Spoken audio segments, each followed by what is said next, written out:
Mario Party 10 was a huge milestone for the series. Not only was it the 10th main home console game, but the 20th one overall, if you count these things.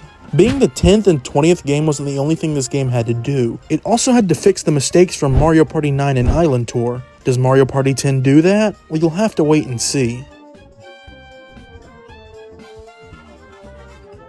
Okay, that's enough waiting, it doesn't. But how it fails to that I'll get to later. I'll be talking about all of the different modes in Mario Party 10 as well as reviewing every minigame. So stay tuned for that, agony. This is the menu for Mario Party 10. It's extremely boring. I mean, compared to Mario Party 9 where you had all of the characters running around in the background, and Island Tour where you at the very least had the floating party islands. Mario Party 10 gives you a yellow to blue gradient. It looks fine, it's completely functional, which is the primary focus of a game menu, but still, easily the most boring out of any Mario Party game that I've played so far. I also find the ordering of the different game modes to be very weird. I mean, the main Mario Party game mode is the very last one.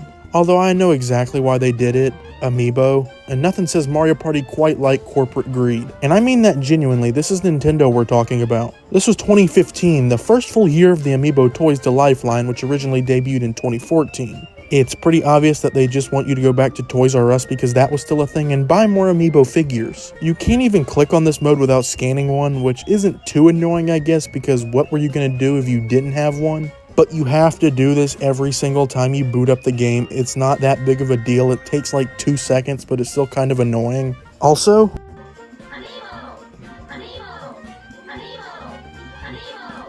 Amiibo! that's not annoying at all. Every single time you hover over this icon, it shouts a product placement at you. Is this that subliminal messaging thing that the government probably certainly 100% doesn't, but they do use? And that would never work on me. I'm immune to propaganda. Anyway, does anybody else think we should give more money to Israel? I'll be going in this order just because I think it'll be best for the structure of the video. So I'll start with Mario Party and end at Toad's Room. The minigames will be after Bowser Party though because they're kinda hidden in the other modes. The Mario Party formula was drastically changed in Mario Party 9 in a way that a lot of people absolutely despise. You're all stuck inside of a car and move at the same time, which leads the game to being more luck-based than it already was. Plus, the boards are linear, so there's a definitive start and end. This means every single time you play through a board, it's almost going to always play out the exact same. Now, I personally don't have a problem with this style of Mario Party, but it was a bad change that 90% of people hated. So you'd think they'd fix it with their next title, you know, the whole listening to criticism thing. They didn't though. It's basically the exact same as it was in Mario Party 9, next to no differences whatsoever. I could commend them for changing it in Mario Party 9 since by that point the old formula had gotten stale, so a change was definitely warranted, but after said change was completely hated, doing the exact same thing over again is a bold move. There's a handful of differences, but with none of them being substantial enough to even mention. Like now there's only one kind of minigame space, and then you roll a wheel to determine what kind of minigame you'll play. There is one new pretty big addition, I guess. They had to use the gamepad somehow. Bowser is trapped behind bars down here, and yep, this confirms my suspicions. The Wii U is truly a prison. Whenever you roll one of the 6 numbers, part of the lock will disappear. Once every number has been rolled once, he'll be freed. When that happens, the person who unleashed him will lose half of their mini-stars, and then Bowser will also place Bowser spaces all over the board. So it's basically just like nothing. I do like the details of his reactions though, how he gets visibly annoyed whenever you don't roll one of the remaining numbers. Once the car reaches the home stretch, he gets permanently locked away. I'm assuming he's being sent to death row here. Then Bowser Jr. will drop a bunch of Bowser Jr. spaces everywhere, which are essentially just Bowser spaces, okay. So the only difference is that nobody loses half of their stars. Each board has 2 bosses, which function the exact same way as they do in Mario Party 9, one at the halfway mark and one at the end. I'll go over each individual battle during the minigame segment later on. Anyway, are the boards any good though? There's only 5 of them, which is pretty bad, but it's definitely not as bad as it's going to get.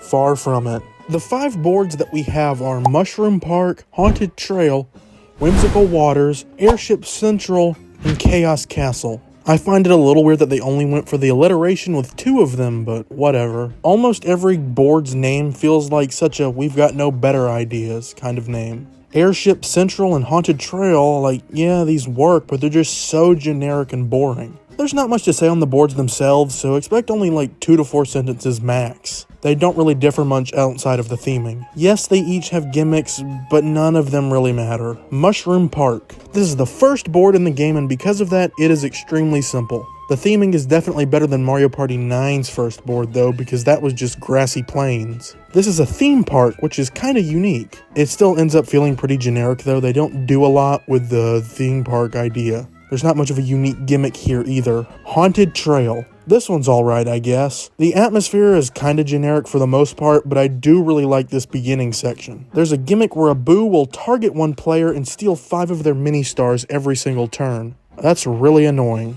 You can only get rid of them by going past a lamp. Whimsical Waters. The setting of this board is definitely more interesting than the other ones we've talked about so far, being that it takes place entirely underwater. They even decided to distort the character voices a little bit, which is a nice detail. It definitely makes it sound more like Mario is drowning. Airship Central is probably the best board in the game just due to the variety. The first section has this changing path gimmick, the second has spaces that you can't land on or you'll get shot, then there's an in-board boss fight against an airship, and the board ends with a fairly normal straight path. It's not amazing by any means, but for Mario Party 10 standards, it's pretty good. It has by far the most unique theme and the most engaging layout. Chaos Castle is the final board in the game, and this board is not my favorite. It just has so many little annoyances for no reason, like this section where you go up the wall. Once you get hit by a skewer, not only do you lose 10 mini stars, but you go all the way back to the bottom. Why? They changed up the Bowser mechanic for this board though, you know, since it's his and everything. Instead of Bowser being trapped in the gamepad, it's a Toad who gives whoever frees him 20 mini stars. That's a unique change and it really fits the board in my opinion. Overall, it's not bad, and for a finale, it does the job well enough, but there's just too many aggravating elements that kind of ruin it for me. And those were the boards in Mario Party 10. Not the best at all. Again, like most of this game, I don't really think it's terrible. I just wish there was more, especially because of how mediocre all the boards are in my opinion. Although, maybe I don't want more because then that would just mean more mediocrity. Bowser Party was the big new gimmick for this game. It was the selling point and clear focus of the box art. It introduces 5-player simultaneous multiplayer to Mario Party, which is pretty cool. One player is Bowser who uses a gamepad, and the other 4 are just regular characters that use the Wii Remote. Which means that the only real reason that you use the Wii U gamepad for the big new Mario Party on the Wii U is one mode. I would have thought maybe another bonus minigame or something would use it, but no, just Bowser Party. Anyway, what is Bowser Party? It's basically just the regular party mode, but Bowser is chasing you, and if he catches you, you've got to play a Bowser minigame. There's a few more differences, like the 4 players, who I'll just be referring to as the 4 from this point forward, have hearts that get depleted every time they get hit in a Bowser minigame. The 4 win if they make it to the end, and Bowser wins if he goes on a killing spree. Instead of the 5 boards from Mario Party, you only get 3. Mushroom Park, Whimsical Waters, and Chaos Castle. That's pretty dumb in my opinion. I wish they had just made new boards for Bowser Party instead of reusing the Mario Party ones -2. It makes it feel way more like something that was just tacked on instead of a mode with actual thought and care put into it. It's kinda fun, but at the same time I'd rather just play the regular old Mario Party mode. There's this nice detail where it shows Bowser's hand holding the dice on the gamepad. Okay. It's just a worse version of the already mediocre Mario Party. The person playing as Bowser has such an advantage. If you don't roll high enough to reach the 4, you'll just get another chance to roll. That's pretty dumb. Unless you're playing as Bowser, then it's amazing. And that's really all I have to say here. If I keep talking, I'll end up just going in circles. The way that you get to the minigames is a little bit confusing this time around. Instead of being their own option on the menu, they're buried in the party mode menus for whatever reason. And they're not all together. The Bowser minigames are in the Bowser Party menu, which I guess if you're gonna put them in the party menu, whatever, that makes sense. Is it a big deal at all? No, but that doesn't mean I won't complain. It's just weird and annoying for no reason. Like, just do what the old Mario parties did. Anyway, the minigames are split into 5 categories in this game. Free-for-all, 1 versus 3, 2 versus 2, boss minigames, and Bowser minigames. Let's get started with free-for-all. Shy Guy Shuffle. This is just one of those follow the thing minigames. One Shy Guy will have more donuts under the tin and you'll have to follow him with your eyes and click on it before anybody else. It's whatever. There's a cutscene of the characters eating donuts afterwards though, so that's nice, and the only memorable thing about this minigame, Snake Block Party. It's very similar to that one minigame from Mario Party 9. It's a platformer where you essentially just have to make it to the end or not fall. It's okay, but extremely forgettable. You're going to be hearing that one a lot. Cheep Cheep Leap.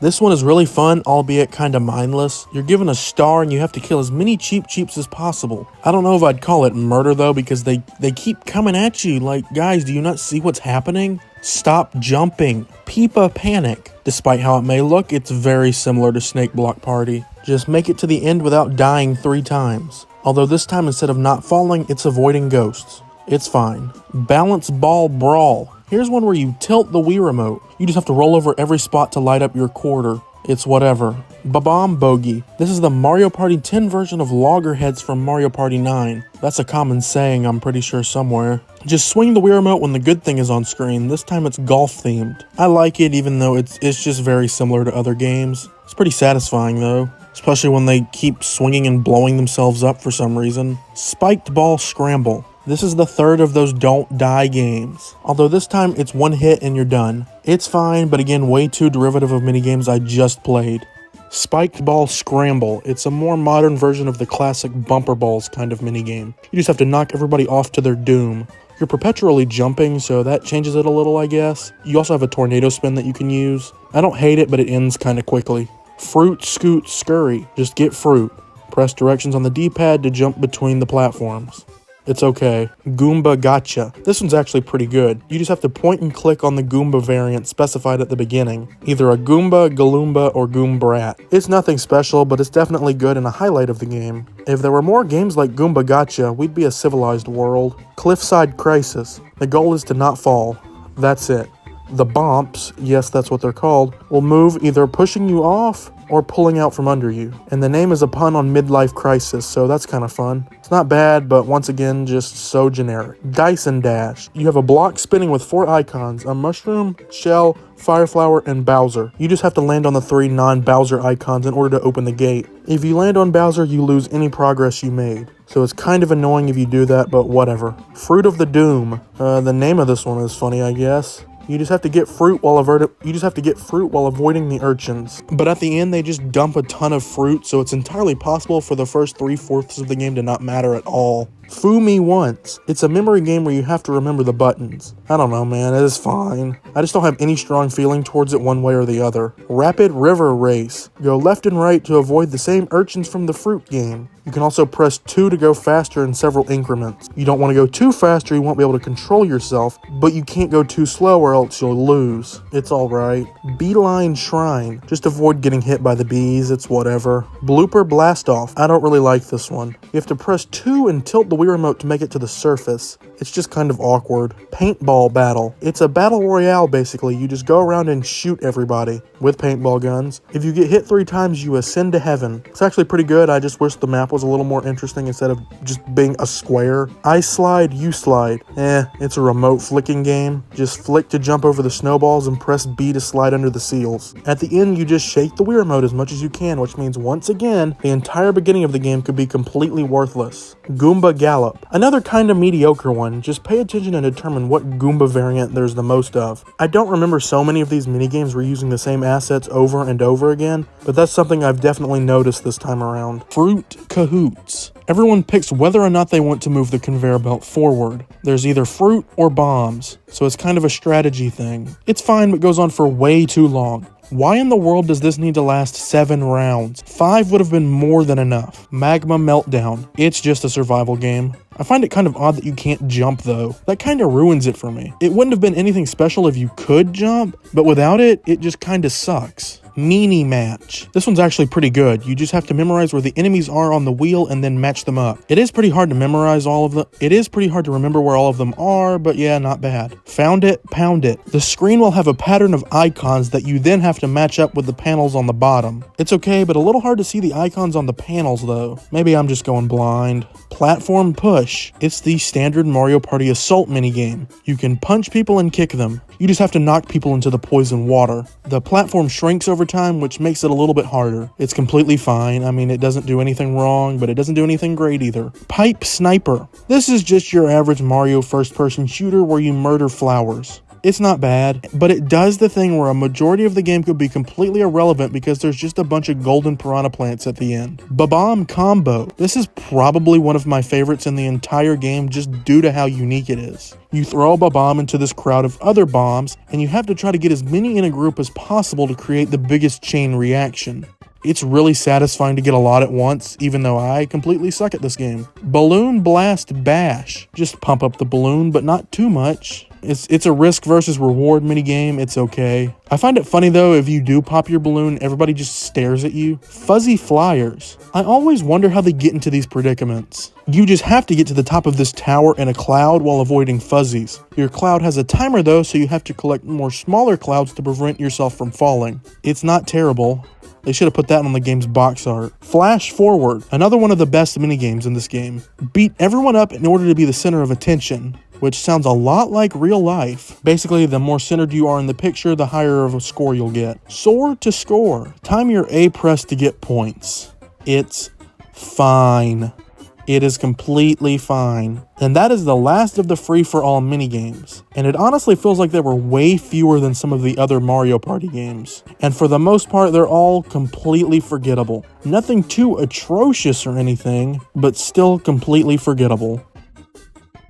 Now it is time for the 2v2 games. Bobsled Battle. This one just annoyed me. You have to tilt the Wii Remote in sync with your teammate to move and collect coins. For some reason, Luigi is completely incompetent. Soccer Brawl. Another somewhat irritating one. Tilt the remote to roll on the ball to get gold. It's slow and goes on for way too long, just like real life soccer. Boo Burglars. This one's pretty good. One person has a flashlight and the other has a net. The light guy goes around shining the light at boos to reveal gems. Then the net guy has to come and capture them. As with literally every other 2v2 game though, it can be extremely annoying if your teammate has 3 brain cells total. Murky Maze. The two teams are separated in a dark maze and you just have to find each other. It's okay. Ground Pound Pals. I don't really know how to explain this one, but again, it's okay. Bouncy Bounty. One player is the bouncy platform and the other is the jumper. One player moves the bouncy platform and the other person jumps on top of it, and you just have to collect coins. It's not bad, I guess, definitely kind of generic, and Luigi has basically no organ up in his skull.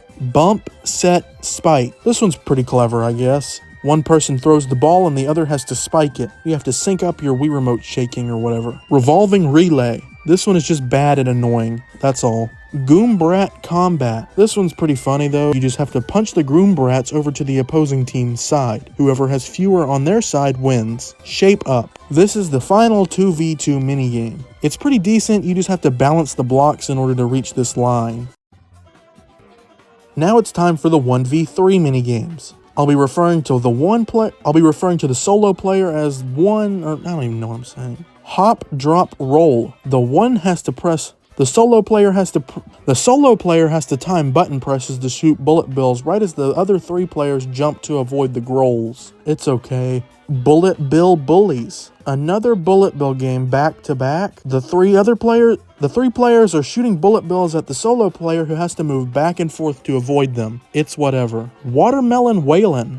The solo player is really mean for some reason and decides to break everybody else's watermelons with a hammer, and there's no reason for him to do that. The others just have to avoid being hit. It's pretty fun, but there's definitely more of an advantage for the hammer guy. Skewer Scurry. The solo player has to try to kill every single other person in this demented situation.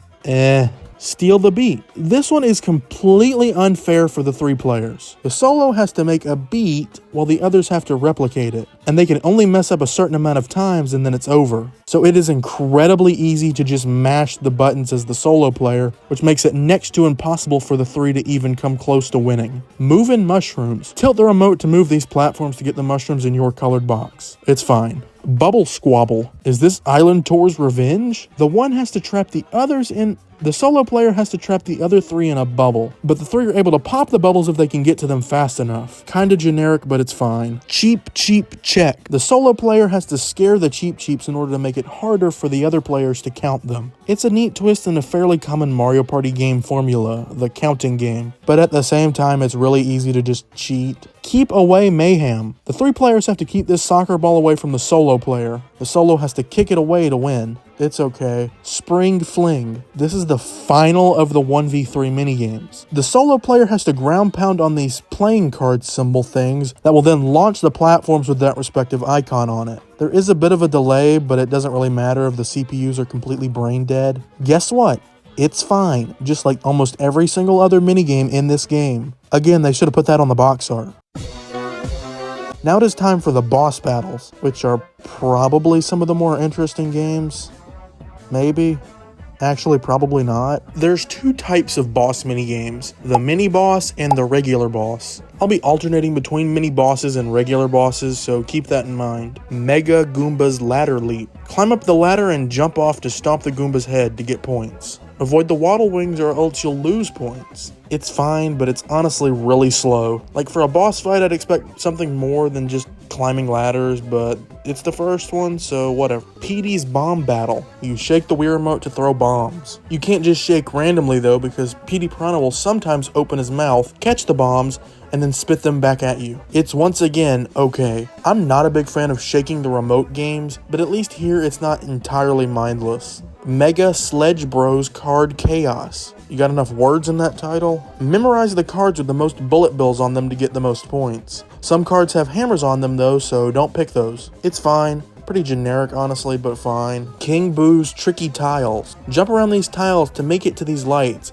The lights will then damage King Boo. Avoid tiles that are actually just boos in disguise. It's alright, but very slow. Like it takes forever for each segment to end. Mega Cheap Chomp's Shell Shock. Each player has 3 shells per round and you have to strategically use them in order to not get attacked by the Cheap Chomp. Each hit makes it turn clockwise to the character next to you, so you're going to have to strategically use your shells and stuff. It's fine. Mega Bloopers Bubble Battle. I think this one's pretty good.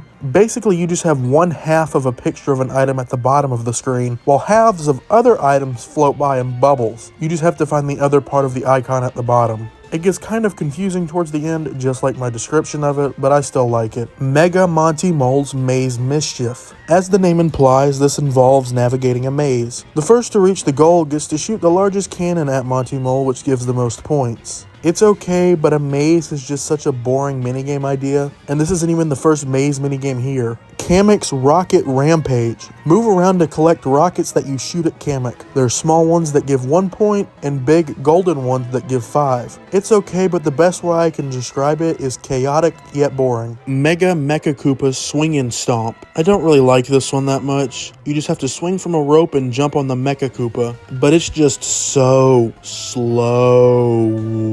You can only jump on it once per swing, so you have to walk back to the elevator that lifts you up to the rope every single time, and your running speed is basically just walking. This makes the minigame just boring. If the running speed was increased, it might be decent, but as it stands, no. Bowser's Tank Terror. Now this is a boss minigame, which is good because it's the last one. The first phase involves avoiding Bowser in a tank while you shoot at him in your own tank. It's a little bit awkward to control since you've only got 8 directions thanks to the D-pad, but it's manageable. The second phase has Bowser dying and then turning into giant dry Bowser. More cannon firing ensues. It's probably my favorite boss in the game and is also my favorite of the Bowser bosses thus far. It's way better than 9's, but at the same time it's pretty close to Mario Party Island Tours. Those were all of the boss battles. Not terrible I guess, but definitely the weakest selection of all of the Mario Party games so far in my opinion. None of them did anything too crazy, but none of them were terrible either. At worst, they were just boring.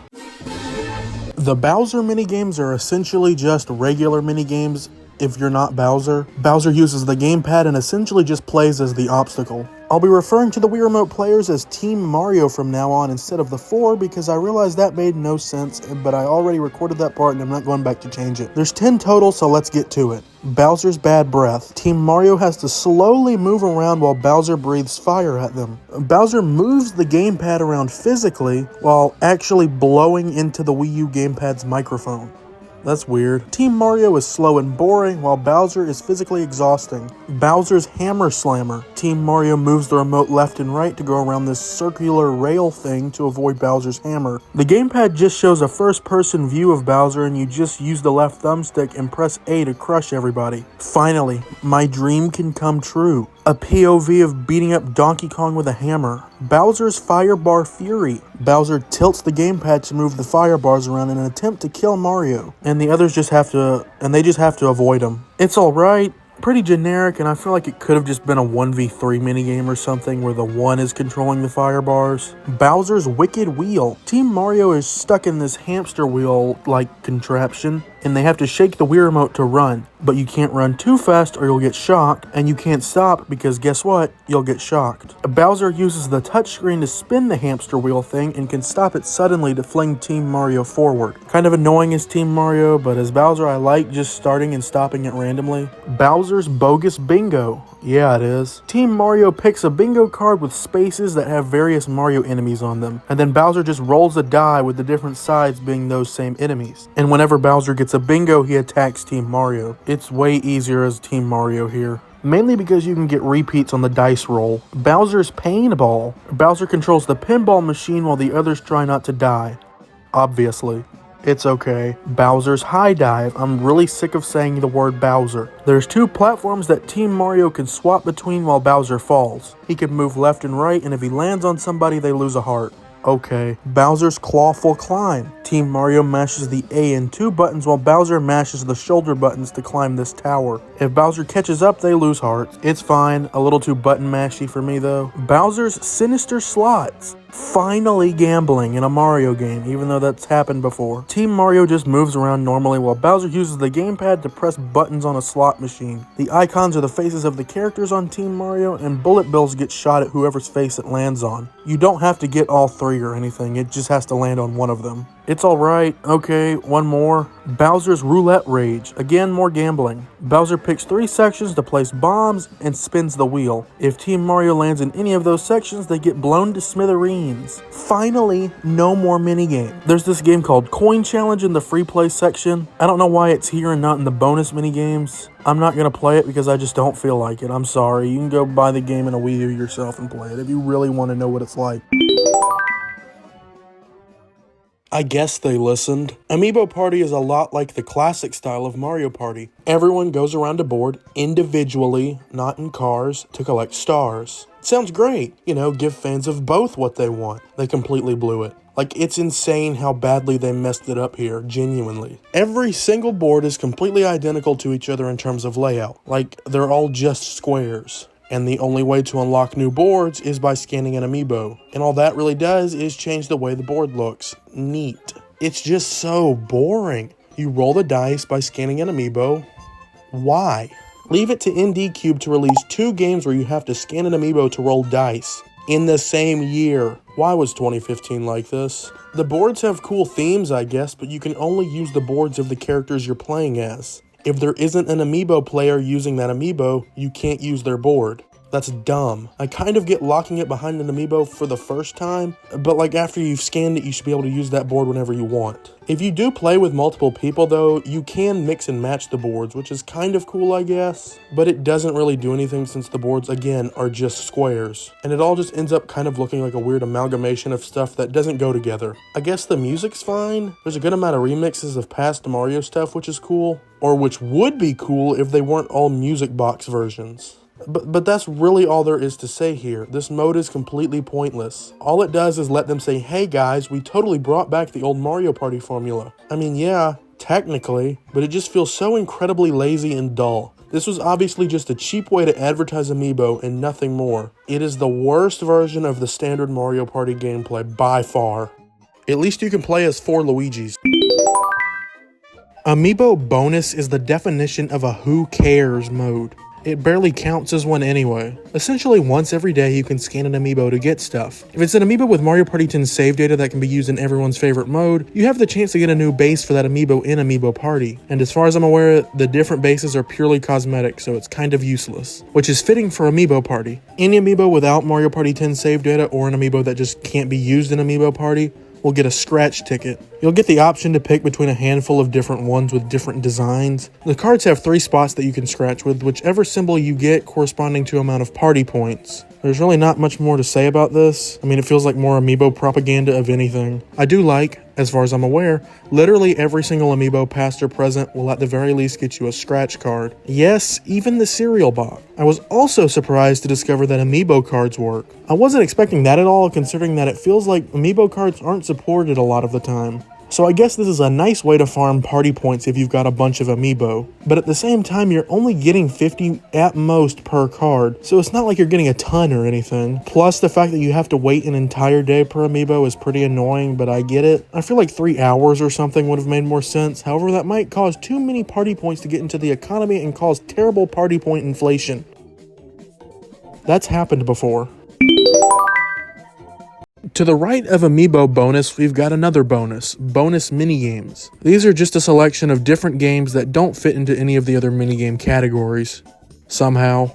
Badminton Bash. This is just an extremely basic badminton game. It's not great, so don't expect this to replace any of the actual Mario sports games. Except for Mario Tennis Ultra Smash. You could replace that game with water and it would be the same. Jewel Drop. Puzzle game. Bowser Jr. Challenge. This is a collection of a whopping 2 Bowser Jr. minigames. Wow, Nintendo, don't overdo yourself. Bowser Jr.'s Clobber Cage involves Bowser Jr. trying to hit you with a hammer. All you have to do is jump onto his head, steal the hammer, and beat him to a pulp with it. It's just okay. Bowser Jr.'s Bonk Battle has you trying to hit the block that he's standing on from underneath. This game has the worst depth perception of all time, and I think that's the point, but it's still easily the worst of the two. Next up is Minigame Tournament. I'll let you guess what this is. It's a tournament where you play minigames. Whoa! Bowser Challenge is up next, and all you do is play every single Bowser minigame in an attempt to get the most hearts possible. The non-Bowser players start with 6 hearts every round, and you just get more the more you hit them. I don't know. It's fine, but I don't see why this needed to be an entire mode. If I wanted to play every single Bowser minigame, I would just go to the Bowser minigame section and play them from there. Sure, there's like an incentive to try to get a high score, but I don't really care. And those are all of the bonus minigames. What was the point of that? You could have easily excluded all of this and put a little bit more focus into something that actually matters, like more boards or even just regular minigames. Or even made the greatest mode in the game even greater. That's right. I'm talking about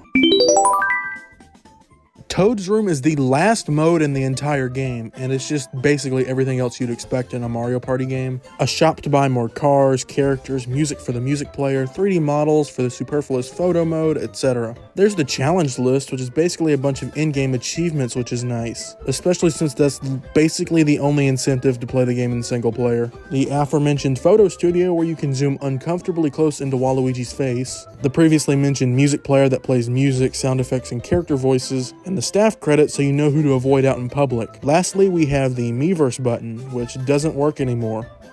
Darn. I'll be fine.